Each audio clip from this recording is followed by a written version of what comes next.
Here is the complete rewrite of the first part, reworked into a natural, conversational, first-person American style, and optimized for an AI voice generator to read seamlessly. By the time she finally crossed the room and sat down opposite me, the mug in my hands had gone completely cold. 6 years of marriage, 9 years total as a couple, and I honestly thought I could read every single look that passed over her face. But what I saw on her that evening was brand new. It was this heavy mix of guilt and defiance, with fear tangled up in something that looked a hell of a lot like relief. She looked at me and said, "I need to tell you something. But the truth is, I already knew. Deep down, I'd probably known for weeks.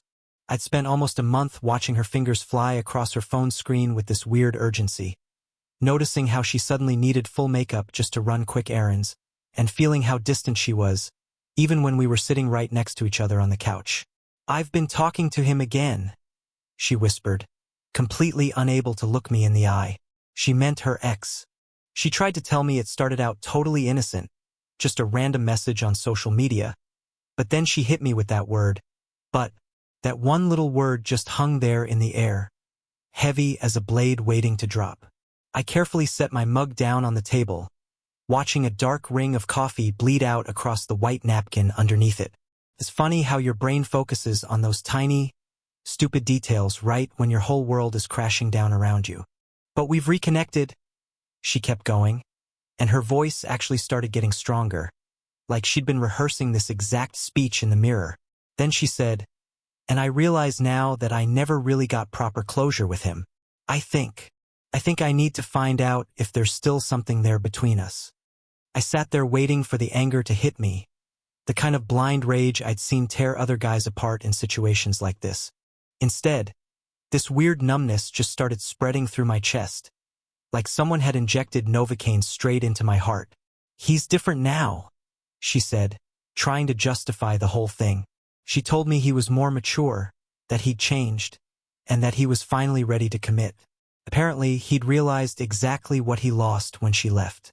What she wasn't saying, but what I knew from years of listening to her old stories, was that this guy had never held down a steady job in his life.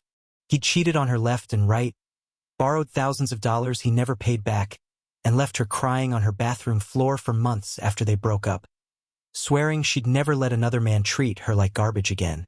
And yet, here we were. "So, you want a divorce?" I asked her, keeping my voice down. She hesitated and said, "I think I just need some space to figure out what I want. Maybe a separation first." I looked at her then. I really looked at her. And it felt like I was staring at a complete stranger who just happened to be wearing my wife's face. This was the woman I'd supported through grad school. The woman I'd held tightly at her dad's funeral. The woman I'd built a quiet life with. And she was choosing total chaos over the peace we'd spent years building. She was picking a guy who had proven a dozen times over that he couldn't be relied on, over a husband who had shown up for her every single day. "You don't need a separation to figure anything out," I told her. And my voice sounded a lot steadier than I actually felt. "You've already made up your mind. You're just hoping I'll sit around on the back burner as your safety net." Her face instantly flushed red, and she snapped, "It's not like that." "It's exactly like that," I said. "You want to run back to the drama and the excitement, but you want me staying right here, keeping the mortgage paid and maintaining this nice, stable life just in case things blow up in your face again." She started protesting, telling me I was being completely unfair. "Am I?" I stood up, suddenly needing some serious distance from her, from the room, and from the sudden death of everything I thought we had. "If you want to leave, then pack your bags and go. But do not ask me to play a part in this little fantasy where I'm supposed to understand and wait around patiently while you go explore your feelings for a guy who treated you like dirt." Right on cue, she started crying, the kind of tears that would have completely broken my heart just a few hours earlier. "I never meant to hurt you," she sobbed. "I never wanted any of this to happen." "But you let it happen," I replied. "You're the one who opened the door, you kept the conversations going, and you fed this thing until it grew big enough to wreck our marriage. Every single one of those steps was a choice you made." I walked back to our bedroom, well, my bedroom now, I guess, and grabbed a big suitcase out of the closet. When I walked back into the living room, She was still sitting in the exact same spot, with black mascara running down her face. "What are you doing?" she asked, looking up at me. "Making this easy for you," I told her. And I dropped the suitcase right at her feet. "You want to go? Go. Tonight. We aren't dragging this out." She just stared at that suitcase like it was a venomous snake.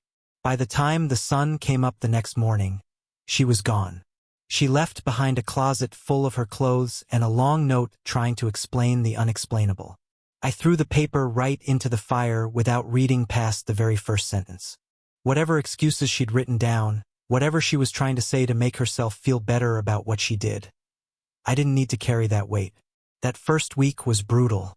Out of pure habit, I'd grab my phone to text her something funny I saw, only to remember midway through. I'd start cooking dinner for two, then find myself staring at an extra plate I didn't need. I'd wake up at 3 in the morning and reach across the bed, only to feel cold, empty sheets. But look, I'd dealt with heavy loss before. When my mom passed away back when I was 23, it taught me a hard lesson. Grief is a process you have to walk through, not a place where you sit down and stay. You don't magically get over it, you just find a way through it. And getting through it means you have to keep moving, find a purpose, and absolutely refuse to let the pain define who you are. So I started with the little things. I signed up at a local gym and started showing up every single morning at 6 a.m. before heading into the office. The brutal physical exhaustion helped quiet down my brain so my thoughts wouldn't start spiraling out of control.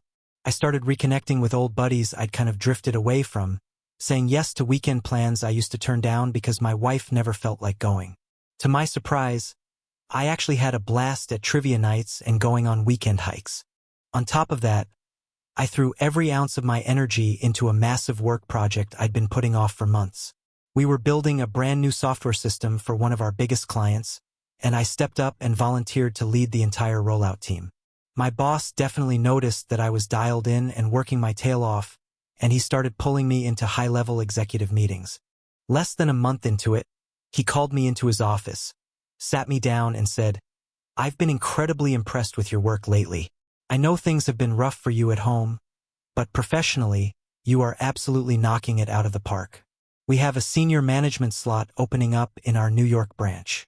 Are you interested? New York City. Completely clean slate. A massive bump in pay. A total change of scenery." "Absolutely," I said, without taking a single second to think about it. Meanwhile, through a few mutual friends who just couldn't keep their mouths shut, I kept getting unwanted updates on her new life. She had moved into his place, a tiny, cramped one-bedroom apartment in a rougher part of town. To the surprise of absolutely nobody, the guy was out of work again, meaning she was working around the clock to cover almost all their bills. She'd been posting couples photos on social media with these cringeworthy captions about how they were finally together and how it was meant to be and true love. I went ahead and blocked her on every single platform. I didn't do it out of anger. I did it for my own sanity. Her choices weren't my problem anymore. By week 6, the New York position was officially finalized. They told me they wanted to fly me out for one last formal interview, but we all knew it was just a technicality. The job was mine. The new salary was practically double what I was making before, and the relocation package they gave me was massive, generous enough to completely buy out her half of our old house and still leave me with a solid pile of cash in the bank. I went ahead and hired a sharp divorce lawyer, filed the paperwork on grounds of irreconcilable differences, and had her served directly at her new apartment. My phone rang almost immediately. She was crying hysterically, begging me to sit down and talk things through. "There is nothing left to talk about," I told her flatly. "You made your choice, and now I'm making mine." She sniffled and said, "But I thought we were going to wait a bit, just to see how things." "See how things what?" I interrupted. "See how things pan out with him? See if you want to crawl back to me after he lets you down again?" I let out a short, completely humorless laugh. "I am not your backup plan. Just sign the papers." Since we didn't have any kids and she couldn't fight the filing without looking even worse than she already did, the divorce sailed right through the system. She walked away with the car she'd been driving, and I kept my truck. We split our savings down the middle, though it wasn't much because she'd apparently already been draining her side to prop up her boyfriend. The house was going on the market, and we'd split whatever equity was left after the bank got paid. By month 3, I was officially in New York, wrapping up my very first week on the clock. The crazy, driving energy of the city matched something deep inside me that I didn't even know was there. This sudden hunger for more, for something better, for a totally different life. I ended up renting a beautiful apartment out in Brooklyn with exposed brick walls and massive windows. I bought a bunch of new furniture, updated my wardrobe, and started building a completely new version of myself.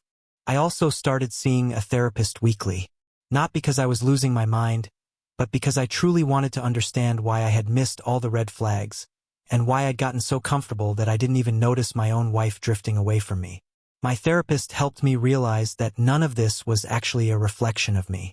The truth is, some people will always chase chaos because a stable, peaceful life just feels boring to them. They crave the drama because, to them, peace feels completely empty. Some people just don't know how to actually be happy. They only know how to constantly want more. I didn't hear from her directly for several months, but our mutual friends made sure I stayed updated, even though I kept telling them I didn't care. At first, the gossip was that she seemed incredibly happy, that she and her ex were basically joined at the hip, and that she was absolutely glowing with that high of being chosen all over again. But by the second month, the cracks in that fantasy were already starting to show. Turns out, the guy had borrowed $5,000 from her to invest in some business opportunity that immediately went under. On top of that, she was working crazy overtime just to cover their rent because he'd gotten himself fired from yet another job. Something about him having a major attitude problem with management. Pretty soon, she stopped posting photos on social media altogether, and whenever anyone asked how things were going, her answers were totally vague.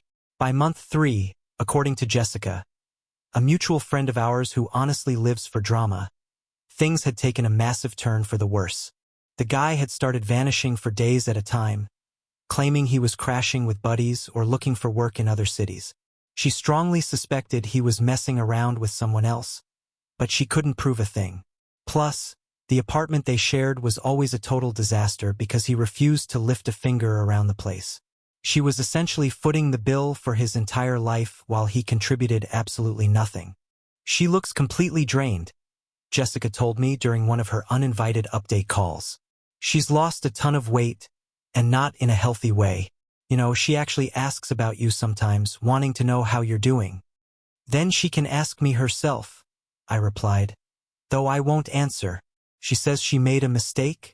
Well, that's really unfortunate for her.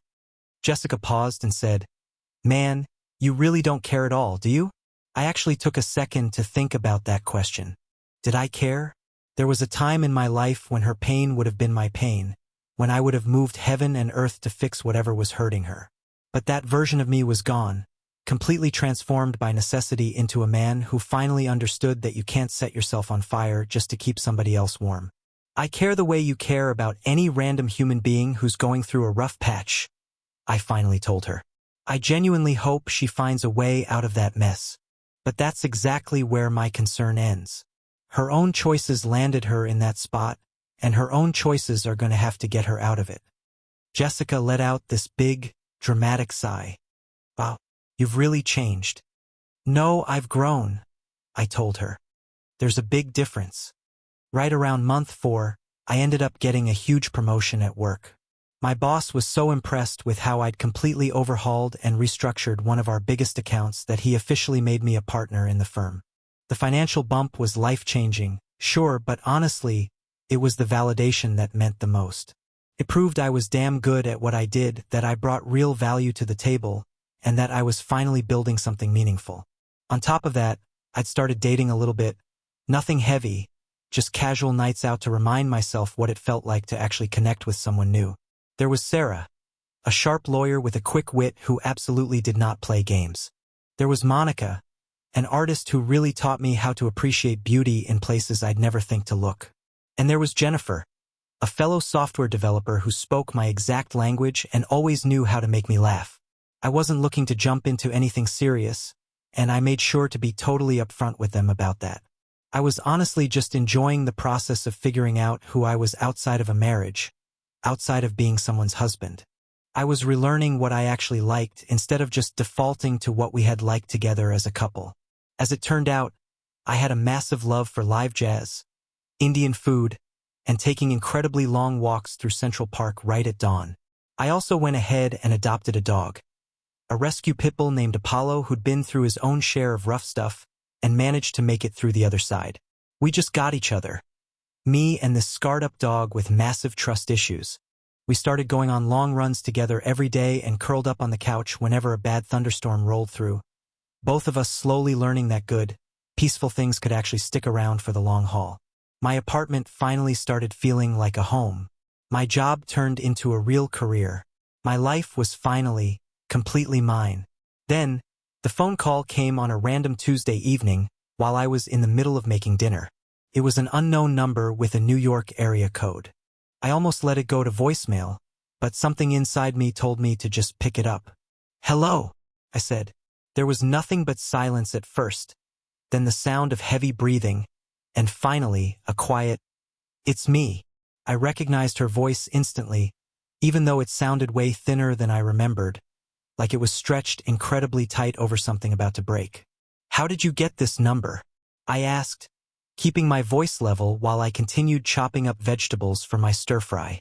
"Jessica gave it to me," she whispered. I really needed to talk to you." "We don't have anything left to talk about," I told her. "The divorce is completely finalized.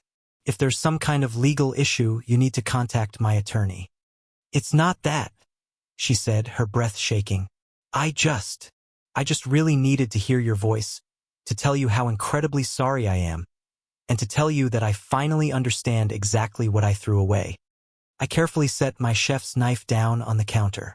Over in the corner, Apollo popped his head up from his dog bed, instantly picking up on the sudden tension in the room. "You're calling me looking for closure," I said. It wasn't a question. It was a fact. "I'm calling because I made the absolute biggest mistake of my life," she sobbed.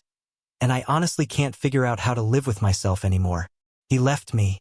He took every single dime of my savings and cleared out with some woman he met over the internet. I have absolutely nothing left. I'm back living with my mother, working 2 different jobs just to pay off the massive credit card debt he racked up in my name. I lost everything." "No," I corrected her, keeping my voice completely gentle. "You didn't lose everything. You traded it away. There's a big difference." "Please," she whispered. "I know I don't deserve your forgiveness, and I sure as hell don't deserve your help, but I don't know what else to do. I am completely drowning here." I walked over to the window and just stared out at the Brooklyn skyline. A year ago, I would have dropped everything in a heartbeat to sprint across the country and rescue her. 6 months ago, I probably would have felt a smug sense of satisfaction watching her suffer. But now, all I felt was something close to pity, mixed with a whole lot of exhaustion. "I'm truly sorry you're dealing with all of that," I said, and I actually meant it. "But I'm just not the guy you call anymore. I'm not your emergency contact, I'm not your safety net, and I'm not your friend. I'm just an ex-husband who has moved on with his life." "Have you really moved on?" she asked, and her voice suddenly took on this sharp edge. "Or are you just pretending?" It was a classic move, meant to dig deep, find an old wound, and press down on it. Maybe in the past that would have shaken me, but not anymore. "I've completely moved on," I told her flatly. "I have a life here that I absolutely love. A career that's thriving, great friends, hobbies, and actual plans. I'm happy, genuinely happy, and that happiness doesn't have any room for your chaos anymore." She showed up at my office building exactly 3 weeks later. Security called up to the front desk to ask if I'd be willing to see a woman claiming to be my ex-wife. Against my better judgment, I told them to send her up. Maybe it was pure curiosity, or maybe a small part of me just wanted one final, definitive closing of the book. Or honestly, maybe I just needed to see with my own 2 eyes that the grim reality I'd imagined her living was real. When she walked in, she looked so much smaller than I remembered. She was thinner, looked years older, and was visibly worn down by months of intense stress and terrible choices. Her clothes looked cheap compared to what she used to wear, and her hair wasn't styled with any of the care she used to take. But it was her eyes that really threw me off. They looked totally hollow, haunted, and completely desperate. I led her into a glass-walled conference room right in plain view of the entire office.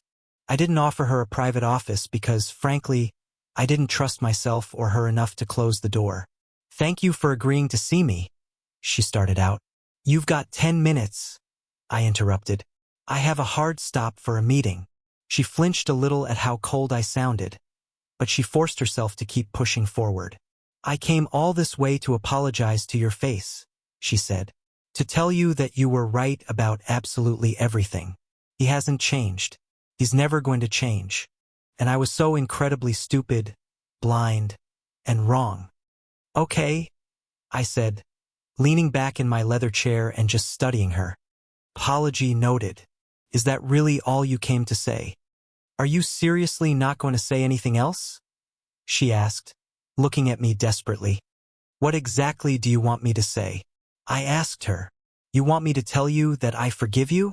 Fine, I forgive you. You want me to say I understand? I don't. You want me to help you pick up the pieces of your life? I'm not going to. You want me to say I still love you? I don't."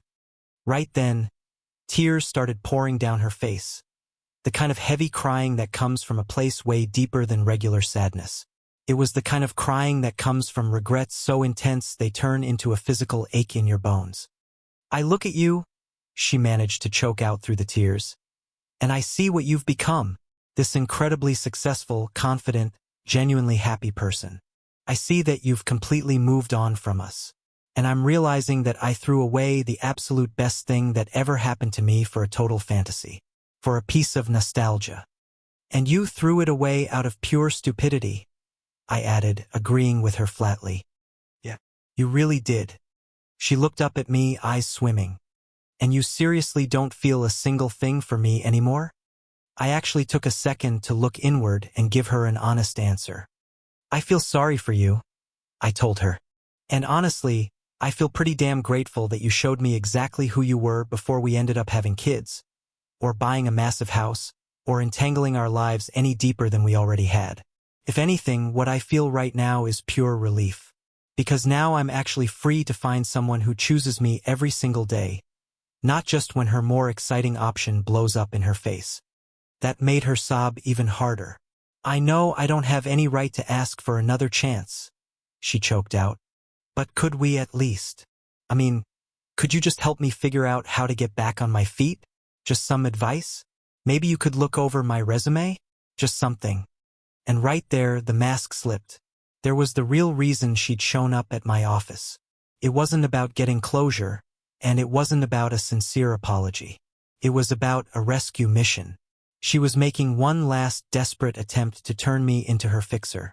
"No," I said, and a smile crept onto my face.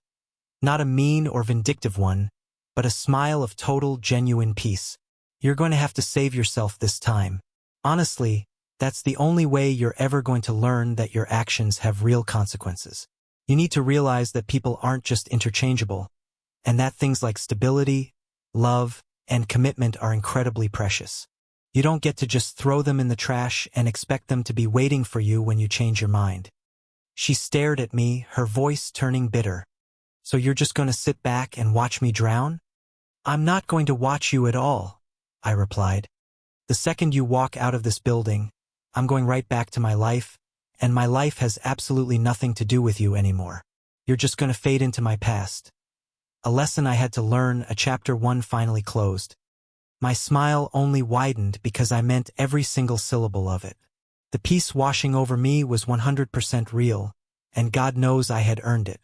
I finally understood what it actually meant to value myself enough to completely walk away from someone who didn't appreciate what they had. Her tears were coming faster now, mixing with her makeup and leaving dark streaks all down her cheeks.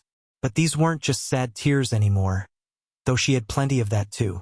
These were tears of sudden, harsh realization.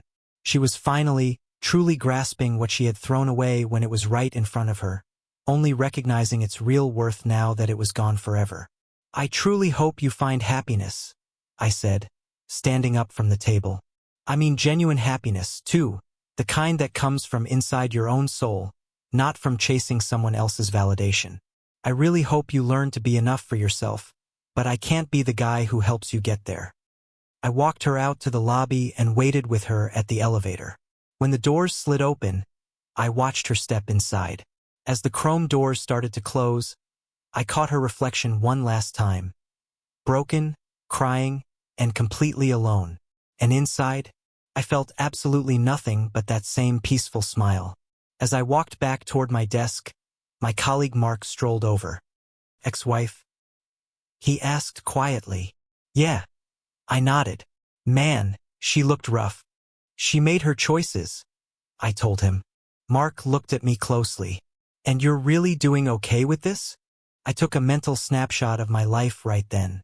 I thought about the quiet apartment waiting for me in Brooklyn, about Apollo who'd be spinning in circles the second I walked through the door, about the date I had lined up for Friday night with a girl who actually made me laugh, the upcoming promotion I was reviewing, and the entire life I had manually rebuilt from the absolute rubble of my marriage.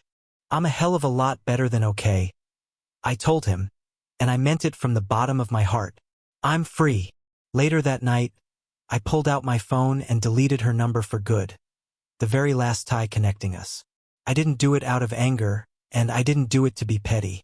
I did it because the story was finished. She belonged to my past. Everything waiting for me down the road was my future. Completely unwritten, wide open, and packed with real possibility. There was finally room in my life for someone who would actually value what I brought to the table. Someone who would choose me not just when it was convenient, but every single day. Someone who understood that love isn't just a fleeting feeling. It's an active choice you make every day. When my smile came this time, it was completely real, completely earned. Her tears were her own burden to carry now. And finally, for the first time in a long time, I was completely at peace.